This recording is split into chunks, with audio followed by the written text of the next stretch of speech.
这还是我知道的那个挨饿德吗？大鹿腿鲜嫩多汁，土大黄营养满满，野生蓝莓甜滋滋，烤得嘎嘣脆，还有件真皮的小马甲，暖和又舒服。你没有看错，这就是挨饿德的生活。这生活水平真是高得不得了。这期德爷来到罗马尼亚的卡尔巴千山，他打算自己在这儿过10天，身上就那么一条裤子。直升机才到达目的地就赶紧飞走了，毕竟巨大的响声可能招来熊或狼。进了树林，突然雷声大作，大雨倾盆。刚到这儿，天就这么不给面子。天气冷，身上没衣服，站雨里不行。德爷随便找了点树枝，搭了个简易的窝，先躲躲。有了窝还不够，快天黑了，温度会直线下降。如果没办法保暖，晚上的冻得直哆嗦。为了暖和，德爷想到了用苔藓。他把苔藓块掀起来，铺地上，应该能挨过一夜。一整天没喝水了，德爷嗓子快冒烟了。虽然雨下个不停，但没东西装水，难不成真要张嘴接？看看天已经黑了，德爷赶紧钻进搭好的小窝，地上既冷又湿，冷的打哆嗦。就算苔藓盖身上也没啥用，只好起来不停走动，还做起俯卧撑，就为保持体温。终于熬到天亮，一夜的颤抖，现在得找点吃的了。运气还不错，地上找到了野蓝莓，酸甜好吃。继续前行，气温也渐渐回升。这时德爷运气来了，居然找到一条清溪，水流清澈见底，含有丰富的矿物质，赶紧跪地大口喝水，补足了水分。德爷打算在这附近安营，利用周围枯树架框架，然后铺上落叶，一个豪华的大别墅搭好了。这下不怕头发淋湿了。为了晚上不再冻成狗，这次得怎么样也得生个火。但四周的木头都湿哒哒的，干草更是难找到极了。运气不错，找到了鸟窝，这玩意儿就当火绒用。为防止手滑，德爷还涂了树胶。钻木取火的表演开始了，忙了老半天，终于擦出火星，可鸟巢太湿了，点着它简直难上加难。德爷一向温文尔雅，这回却大声吼起来。冷静后决定再试一次，火苗总算是点着了，可瞬间又熄了。看德爷那小眼神，哎，真是可怜。生不了火，只能再抖一碗。饿了3天，德爷开始挖树根，尝了尝还不太苦。这个是土大黄，清热解毒，还能治便秘，但吃多了容易泻肚子。吃完他就往营地赶，路上还看到花蝴蝶，虽然没肉还长满毛，至少算是点荤的。吸取昨天的教训，这次德爷学精了，先把枯草晒晒太阳，晒干了好生火。枯草晒干后容易点，竟然一次就成功了。德爷把土大黄扔火里烤，虽然副作用不少，但太饿了管不了那么多，稍微难受总比一直难受好。没过多久，他肚子开始翻天覆地。德爷是个讲原则的人，没卫生纸就只能去溪边解决。拉了无数次，德爷决定去找食物，不然可能脱水了。刚走进树林就傻眼了，地上有棕熊的大便，而且还特别新鲜，这意味着进了熊领地。远处隐约有动物影子，原来是只小鹿，简直是送上门的大餐。德爷在小鹿经常走的路线设了个压力陷阱，还用树叶遮了起来，现在就等着收网了。陷阱可能空手而归，先找点东西填填肚子。草丛里的蚂蚱正好派上用场，一群跳动的蛋白质，德爷立刻抓了好几只，用树枝串起来开始烤。外皮烤焦了就迫不及待地吃了起来，咬一口外酥里嫩，滑不溜丢的美味。要是能来杯茶就完美了。想到就用杉树皮捏成碗形，还挺有艺术感。用树枝把缝隙堵上，终于有东西可以喝了。他去溪边轻松弄来一碗水，把热石头扔进去，水马上就开，再加点前麻叶，煮出的汤香气四溢。德爷说这汤味道棒极了，饱餐一顿心情也好。看看陷阱有没有成果，一大早就啃起鹿腿，这日子过得真滋润。昨天的陷阱大有收获，这完全出乎预料。德爷激动得直掉泪，鹿肉终于能上桌了，盼望已久的鹿肉大餐。吃大餐前得洗洗更健康。溪边碾碎点木炭洗牙，树枝蘸木炭粉擦牙齿，天然木炭牙膏效果好。处理完鹿肉，先尝一尝鹿蛋怎么样？烤的微焦，味道更佳。这鹿蛋比蚂蚱好吃多了。鹿蛋吃完，得把鹿肉藏好，防熊偷走。德爷有个大胆的想法，他要做个地下烤箱，热木炭铺底，温度刚好，加点萝卜叶，营养又美味，盖紧焖烤一整夜。饿了几天的肚子终于可以饱了。德爷决定做件皮马甲自己穿，鹿皮晒干后处理平整，刮平表面剪个洞，保暖又时尚的皮马甲就 OK 了。穿上后风度翩翩，活脱脱的草原原始人。经过一夜焖烤，德爷终于能吃大餐了，幸福感直接飙升。论做菜，几个人能比得上他吗？可惜老天爷不给面子，又下雨了，现在得保护好火种。德爷把树枝盖在火上，能挡一部分雨，能不能撑过去，只能顺其自然了。好在火堆和棚子都挺坚固。今天是最后一天了，德爷要大吃一顿庆祝一下。他先在草丛里捉了，然后摘了点野蓝莓，这些野菜也特别清爽。有了吃的还不够，德爷把树枝放在卷树皮里，点着就是最原始的烛光。准备好一切后，德爷把鹿肉和水果蔬菜摆上桌，接下来就是烛光晚餐时间。生活总得有点仪式感，现在他是丛林里最闪亮的那个。天亮了，德爷在这里坚持了天，接下来是回家时间。不久他就到了撤离点，成功遇到了护林员。这是德爷体验的最舒服的一次野外生存。主食是外焦里嫩的大肉排，肥而不腻的烟熏肉，鲜嫩美味的烤鲶鱼，火烤的粽子。饭后甜点是营养的棕榈心，加上天然的蜂蜜。这期德爷去了委内瑞拉的特普伊山，除了摄影设备和紧急时用的卫星电话，他什么都没带，连裤子都没有。就在前一天，可惜让他逃了。晚餐就在德爷脚边，雨林中的蚊子第一次见这么猛的人，围着德爷吸得饱饱的。德爷想不让他们咬，压根就拦不住，于是扯下树皮，拿出里面的纤维，一条漂亮的小草裙就完成了。虽然挡不住那些烦人的蚊子，但这样也算是文明了一些。山里的雾气越来越浓，气温也是越来越低了，德爷得赶紧找个地方搭帐篷生活。这时候，前面岩石上的蜜蜂引起了他的注意，这得有蜂巢，下面肯定藏着蜂巢，蜂巢里的蜂蜜是补充能量的绝佳选择。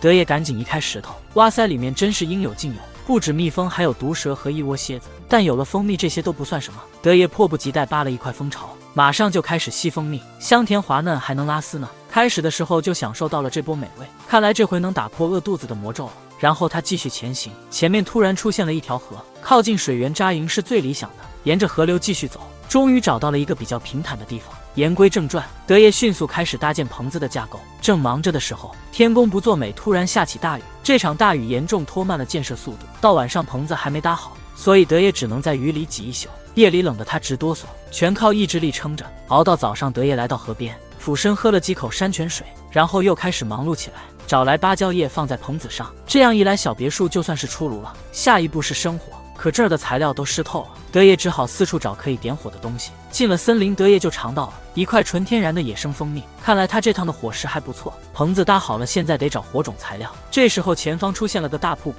这景色真是太壮观了，德爷看得目瞪口呆。不料一不小心脚下一滑，这一滑还真是有点技术含量，竟然直接滑到了个刺鼠尸体前。德爷捡起来一看，还挺新鲜的，必须赶在它变质前把它烤熟。最后找到了些干柴，用裙子撕下的纤维和树枝摩擦生火，竟然一次成功了。德爷每次生火成功总要嚎一嗓子，把刺鼠肉悬在火上慢烤。这回的特色就是烟熏刺鼠肉，剩下的肉和内脏串起来继续烤，外皮烤焦了就能吃，一口咬下去还能挤出血来。虽说德爷偏爱7分熟的，但谁知道这东西怎么挂的，还是多烤会儿更安全。有水有屋有肉，生活美满。看样子接下来几天能稳了。一大早烤肉味四处飘，骨头烤得脆响直响，这早饭真够王者风范的。吃饱喝足，想想今天干点啥。昨晚地板睡得我难受，找些树枝草绳去，要不弄张床提升下生活品质。在林子里忙了一阵，自制的小床搞定，躺上去试试，哎呦还挺舒服。本以为可以享受平静日子了，谁知道连续几天大雨把河水涨得厉害，营地都快被水淹了。肉吃的也差不多了，河里应该有鱼，做个捕鱼陷阱试试。德爷用藤条把棕榈树弄断，取些棕榈叶和根茎，没想到还能摘些棕榈果。吃肉吃了好几天，来点水果补补维生素也是极好的。正走着回去呢，德爷突然发现了动物骸骨，搞不好是美洲虎干的，这下得小心点了。防虎唯一的办法就是保持引火不熄，得赶紧把火堆烧旺。深入森林，不仅吃到了爽口的土蜂蜜，还捡到了尸体新鲜的刺鼠。烟熏烤肉全天候不停歇，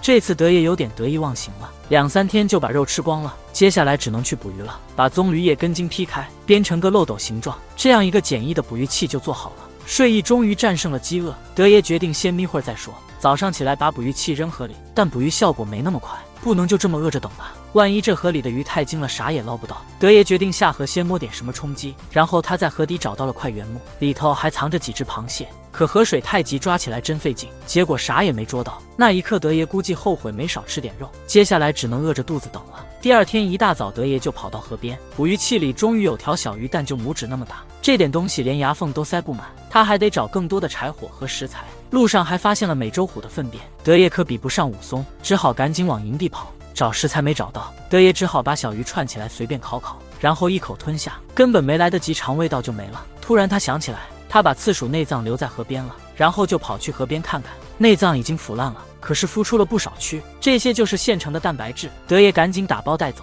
回营地先把蛆扔火里烤一烤，期间还采了些棕榈心来开胃。等叶子外表烤焦，然后黄焖蛆就烤好了，一口一个蛋白质在嘴里爆炸，吃完还满足的打了个饱嗝。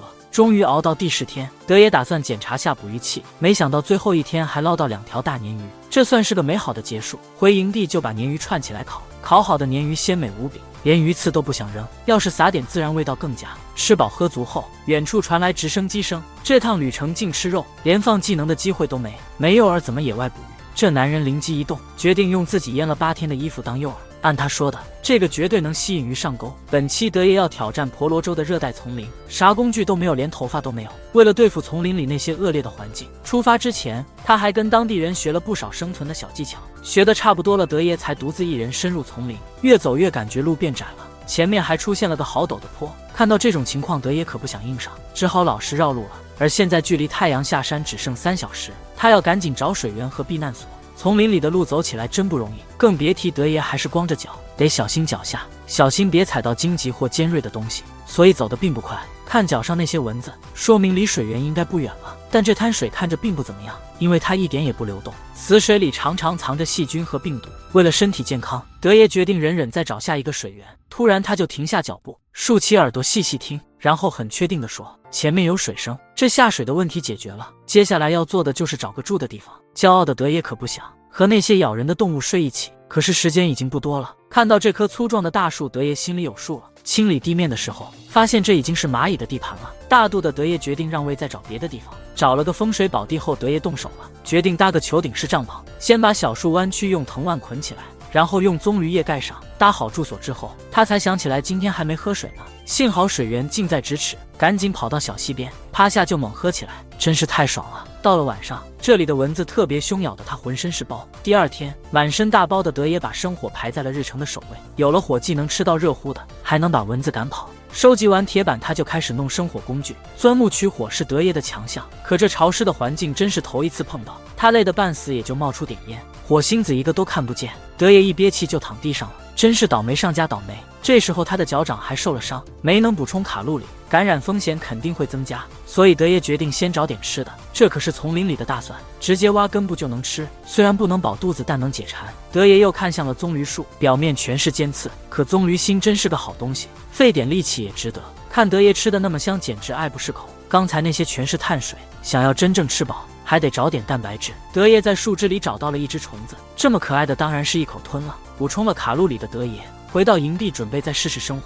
先在手上涂点口水增加摩擦，然后开始猛地摩擦。不一会火星就被他弄出来了，放进火绒里，小心翼翼地吹。可潮湿的环境下，火星子刚弄出来就灭了。知难而退的德爷决定去找吃的。附近的河流正好可以捞点食物，他打算做个陷阱试试。先用石头切开塑料瓶，然后把顶部反过来塞到底部，这样一个简易的捕鱼器就完成了。接下来就是等着上钩。回到营地后，饿坏了的德爷满脑子都是家里的美味，还好陷阱里有收获，捉到了一只小龙虾，还意外在附近找到了别人留下的陷阱，里面全是惊喜。饿坏了的德爷等不及了，面对镜头就是一口一个。小鱼小虾还没来得及反应，就被德爷吞进肚里。晚上丛林的蚊子又来找德爷了，但这次他没打算忍受，直接拿了许多树叶附在身上。经过一晚上的休息，德爷精神焕发，今天非生火不可，少废话，直接上手。他明显很拼，结果绳子都被他搞断了。德爷真是气坏了，但他忍了，只能忙着搭房子分散注意力。现在住的地方空间更大了，生火更是刻不容缓。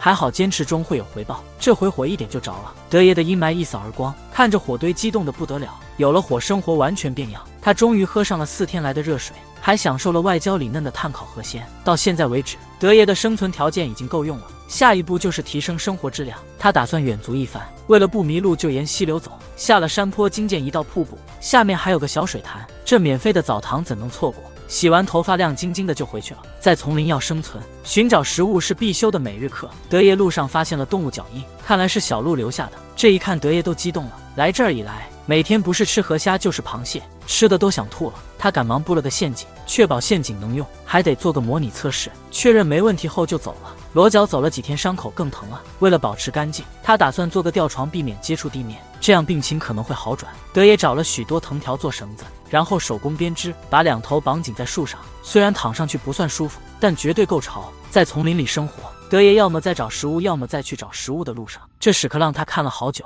腿上还带着2只苍蝇，管他呢，先吃为快。咀嚼起来脆得很，味道还行。回营地突然下起大雨，下雨天正好睡觉，埃勒德甚至梦到陷阱抓到了猎物，这绝对是个好兆头。德爷迫不及待的前往昨天布置的陷阱，但梦里的好运现实中往往没那么顺，陷阱里什么也没有，只好重新再布一次。脚上的伤不能再糟了，德爷撕下摄像机的布，给自己简单包扎了一下，再次来到河边，想再抓些河鲜，可瓶子里的诱饵早就用完了，没有诱饵鱼当然不上钩。灵机一动，想出了个大胆的点子，用他积攒8天的奥利当诱饵。按他的说法，能散发出很强的味道吸引鱼。果不其然，这招很管用，很快就钓到几条白嫩的小黄鱼，是德爷来到丛林后的第一顿大餐。煮出的鱼汤味道真是好极了，德爷的菜单因此而更新，吃得特别过瘾，还特意做了筷子慢慢品尝，对这鱼肉给予了足够的尊重。最后再加上一串烤河虾，这生活真的是太滋润了。饱吃一顿之后，为期10天的挑战也宣告结束。离开前拆除了自己的住所和陷阱，踏上了回家的路。潮退后的海滩简直是海鲜的天堂，德爷不仅找到了新鲜的牡蛎和海螺，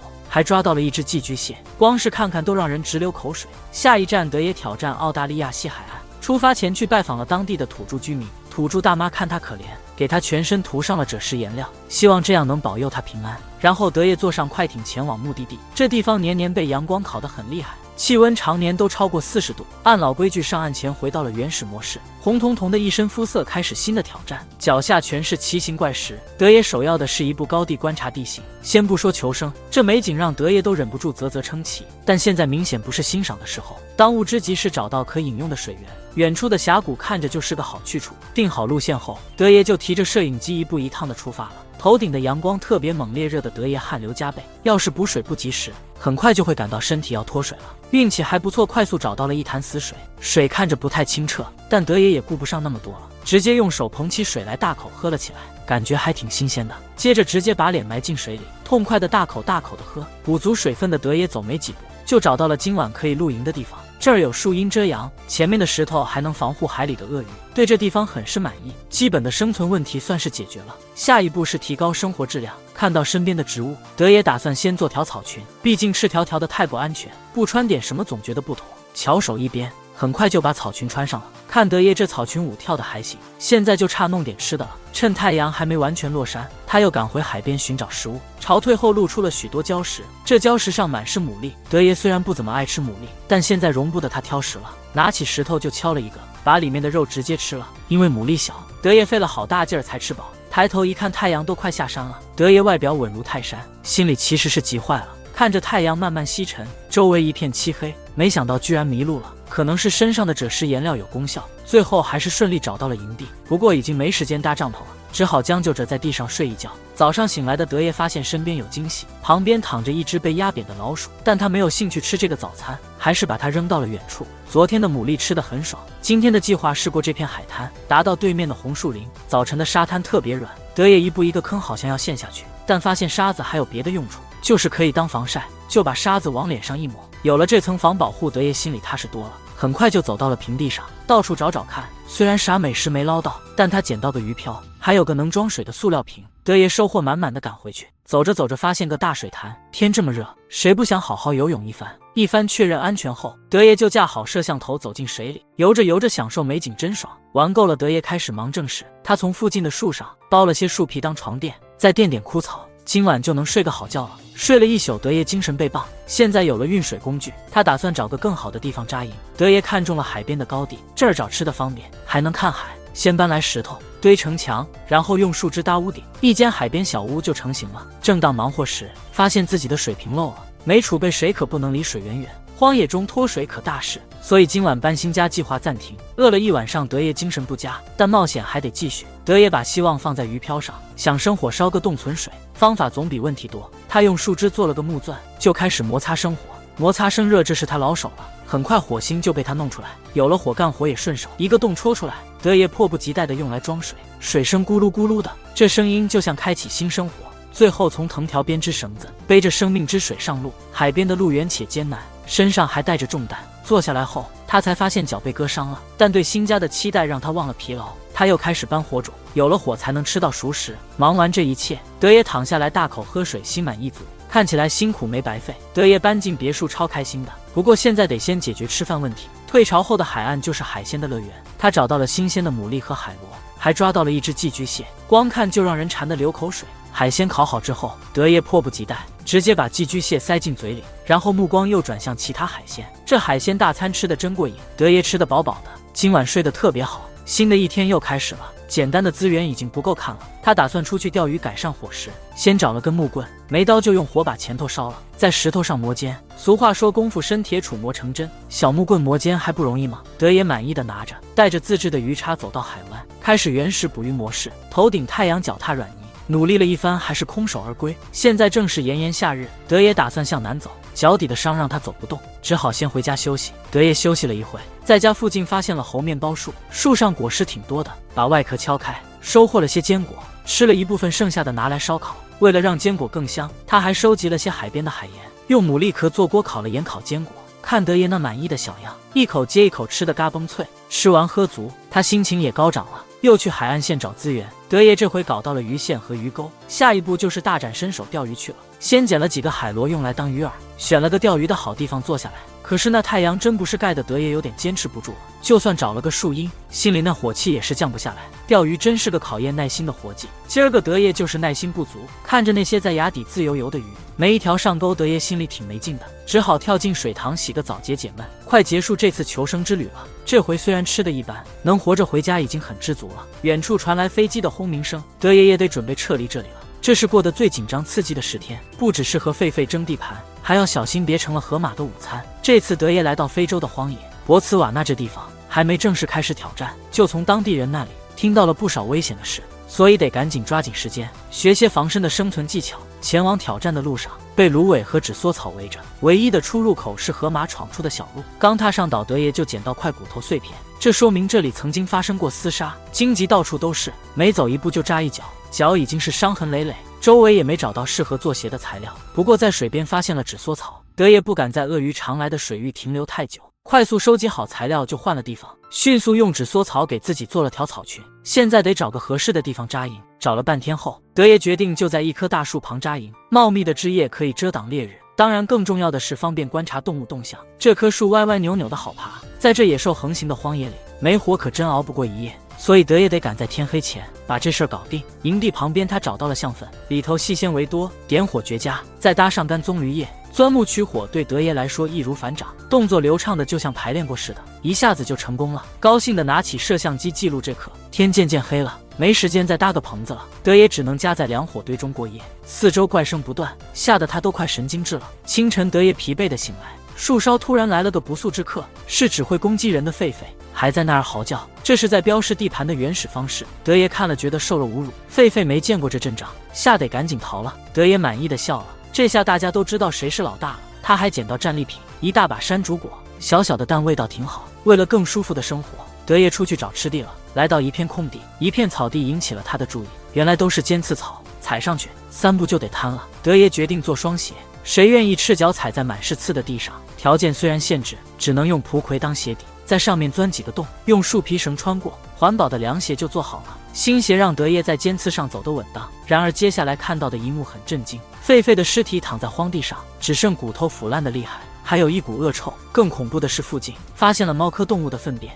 看样子可能是花豹的。为了安全，德爷决定先回营地。野外的天气说变就变，深夜的营地倒是安静，夜里突然来了雷电。第二天早上，狒狒又在那儿耀武扬威。德爷这时候已经不想搭理他了，因为他得忙着建庇护所。他先是把一根粗大的树干弄过来，嵌在2树之间，接着用棕榈叶密集的覆盖上去，很快一个斜劈屋就建起来了。德爷满意的钻了进去试试，发现空间比预想的还大。一顿忙活之后，德爷饿坏了，心里想着昨天看见的鸟，布陷阱是捕鸟的好方法，树皮正好可以做成绳子。他觉得单调，就开始找乐子，竟然开始和狒狒聊天，最终狒狒吓得逃走了。德爷觉得自己赢了，很高兴，很快就布好了各种大小的陷阱。这次德爷打算大干一场。布陷阱的路上发现了羚羊掉落的角，他觉得什么都能派上用场，打算留着剔牙用。然后在空地上看到鸟脚印，觉得这里是陷阱的好地点，用小树做成弹簧支架，地上插满了树枝，围绕着触发机关，一旦鸟去啄食诱饵，就能被稳稳地抓住。没工具布置陷阱就很费劲，德爷忙到精疲力尽，只布了3个。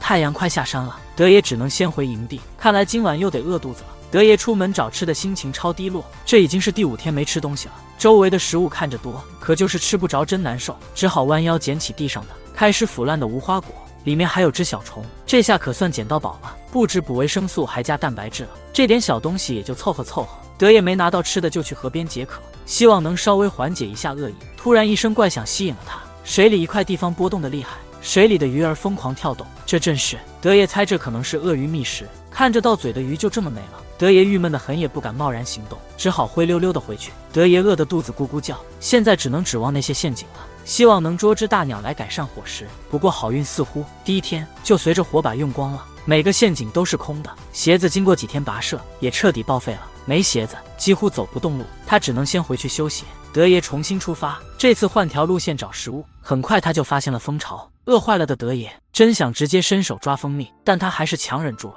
如果真的伸手进去，可能会惨遭蜜蜂围攻。最安全的办法是用烟熏，用老办法熏走蜜蜂。定好计划后，决定回营地准备。刚到营地还没坐定，就看到一个不请自来的客人。一只河马正悄悄接近营地，德爷躲在树后不敢吭声，地面上已经不安全，他赶紧爬上树。幸好河马没找到食物就走了，德爷总算松了口气。冷静下来后，开始准备赶走蜜蜂的工具，用清理摄像机的布做成头套，毕竟光头更不容易被蜜蜂钻。第7天一大早，德爷就出门了，准备给蜜蜂个惊喜。手里拿着没烧完的木屑，在蜂巢下面搭个火堆，撒点湿叶子，这样就能烟熏出来。德爷躲在一边戴上头套，左手拿着还在烧的燃料，用来把剩下的蜜蜂熏出来，右手用羊角深挖蜂蜜。拿到蜂蜜后赶紧跑路，怕慢了一步蜜蜂来报复。虽然被蛰了几下，但拿到了蜂蜜也不亏。蜂蜜虽然不像想的那么新鲜，但营养满分，一吃感觉全身都有劲了。回去的路上，德爷还捡了一大把坚果，高兴坏了，这可是上岛后吃的最好的一天。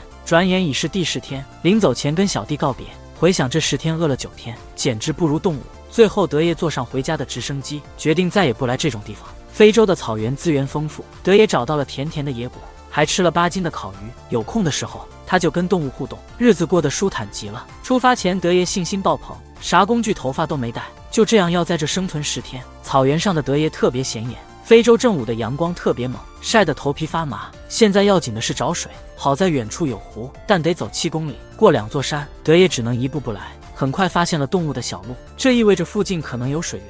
沿着小路走了半天，发现水牛躺过的地方，看着压扁的草，知道水牛有多重。德爷没敢多停，目标是找到水源。远处的水洼让他笑了，虽然死水可能有细菌，但现在也顾不了那么多，他可不想成为热中暑的第1人。为了安慰自己，德爷硬是从这发黄的浑水里喝出了甘甜的感觉，还用周围的泥土给自己涂了防晒。有了这层防护，德爷胆子也壮了，看着不远处的水牛，竟然直接对他怒吼。水牛吓得落荒而逃，估计他一辈子都没见过这么猛的场面。没了威胁，德爷用橡草给自己编了条草裙，这样就不怕风吹日晒了。眼前的这棵树成了德爷唯一满意的住所，有危险还能爬上去，吃到附近天黑得快。德爷赶紧收集枯枝树叶准备生火，手里的木棍软中带硬，德爷特别喜欢，拿起来就开始打磨。就这样做出了精致的钻火棒。钻木取火对德爷来说轻车熟路，摩擦了好一会儿，终于把火升起来了。晚上四周的声音让德爷睡不着，黑漆漆的一片，看不见手，1米外就分不清东西了。德爷看到远处水洼有水牛，人牛对峙好一阵，看来清晨的水没得喝了。处在食物链底层的德爷只好忍了，好得不与牛斗。他等水牛走远才敢去水洼看看，果不其然，水牛喝掉了大半。德爷真是苦中作乐，无处发泄的德爷突然看到山上有油猪，立刻决定去探险。没想到竟有意外发现，一口天然水井就在眼前。德爷赶紧用草把水面的藻类清理干净，然后迫不及待地喝了起来。要想在草原上长期生存，单靠喝水是不够的，还得找各种食物保持饮食均衡。经过一番思考，德爷决定还是回归老本行设陷阱。但在此之前，他先用石头把长颈鹿的骨头砸碎，做成了一把好用的挖掘工具。路上，德爷发现了种不起眼的小草，当地人曾经跟他说过，这草的根就跟土豆似的肥美。于是德爷想先整点食物补充体力，再去布置陷阱。没想到草原的地硬似铁板，德爷得使出吃奶的力气来挖，还得小心别把根给弄坏了。弄了老半天，挖出来的土豆比鼻子还小。德爷躺地上没吭声，心里想总比啥都强。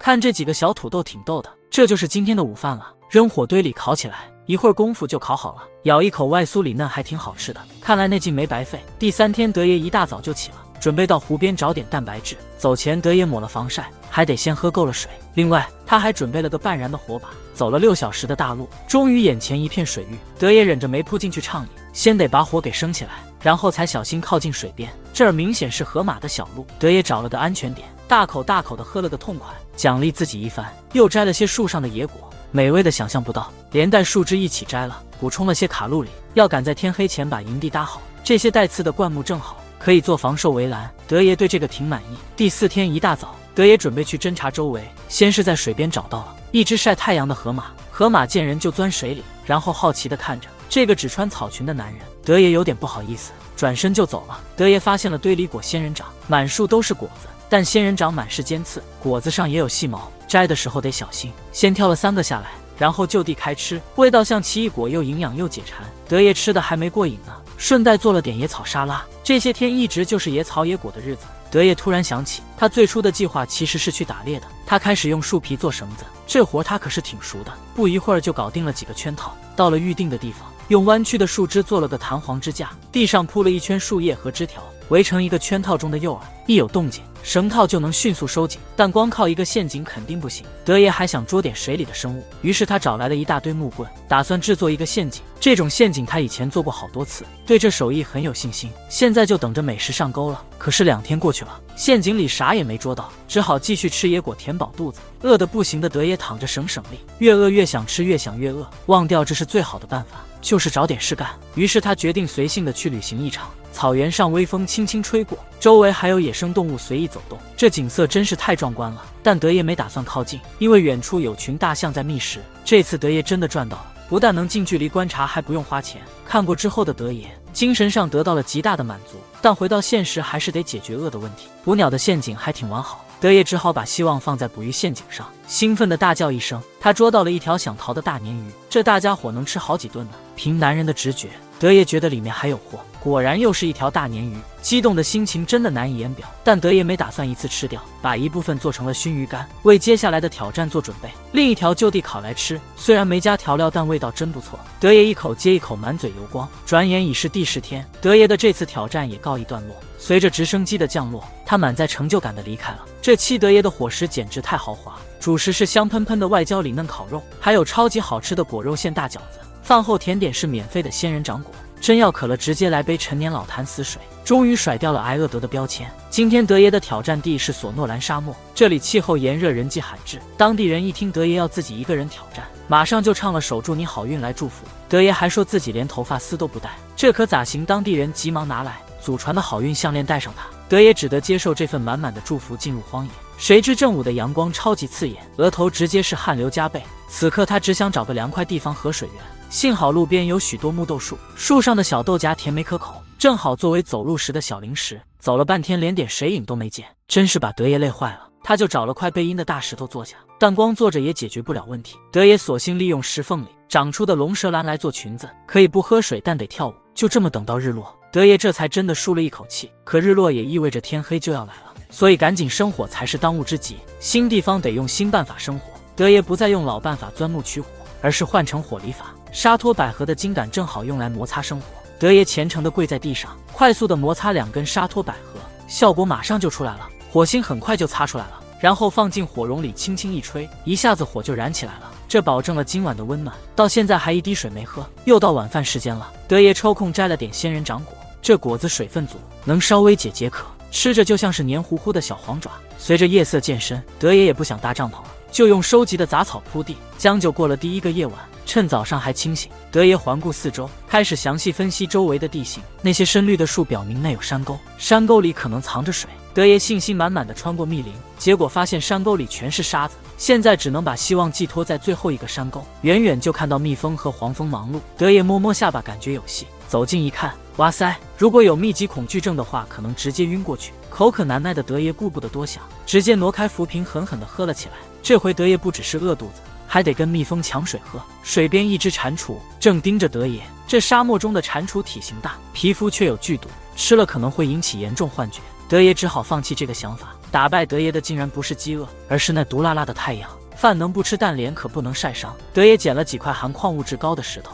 然后往上一吐珍贵的口水，拿着石头磨呀磨的。过了会儿，防晒系数高达20的石头糊就做好了，往身上脸上一抹还挺管用的，就是真费口水。有了自制的防晒霜，德爷终于可以开始安心找吃的了。这种巨型仙人掌顶上有好吃的果子，但太高了没法直接摘，身高不够看木棍的，把2根木棍拼起来，顶端再弄个叉子，一举高举就能轻松戳下果实。没多久，德爷就收获颇丰，得意的躺地上慢慢品尝吃不完的果子，晒晒太阳，以防以后没啥好吃的。看样子德爷准备好饿1周了。第2天，德爷看到天边云层聚集，显然要下雨了。德爷只好优先搭庇护所，没有住处可不行啊。藤蔓仙人掌的树干又韧又结实，德爷轻轻松松搭好帐篷框架，然后盖上沙漠金雀花，美观又实用。果然一晚上都雷声大作，德爷被吵得睡不好。还担心暴雨引发山洪。新的一天睁眼就是2大黑眼圈，但发现昨晚雨水把小石坑都装满了水，德爷找了根中空管，就像喝娃哈哈似的咕咚咕咚痛快喝上了。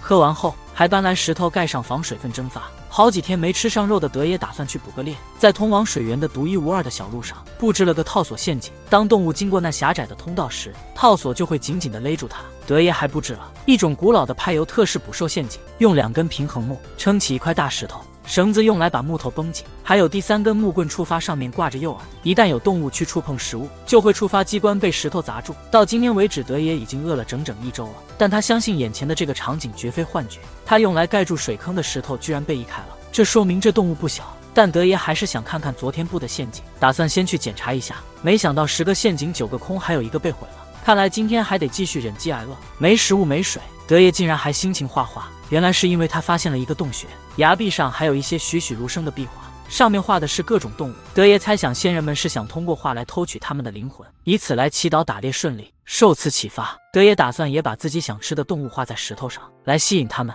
在野外，他最想吃的肯定是兔子，他还特别调制了2种颜料，不得不说效果出奇的好。回到营地，德爷拿来了最大的一块石头，用水作为诱饵设置了一个机关，为了确保兔子进去就出不来，德爷甚至亲自试验了一番，直到手都磨出血，才调整好了最佳的角度。接下来就是静候兔子上钩。又是新的一天，德爷不安又兴奋地去检查陷阱，要么今晚就有野兔大餐，要么就继续忍饥挨饿。小心地掀开重石，结果里面竟是只臭鼬。德爷激动地喊了起来，赶紧又把石头盖上，生怕它逃了。这绝对是他来这后最开心的一刻。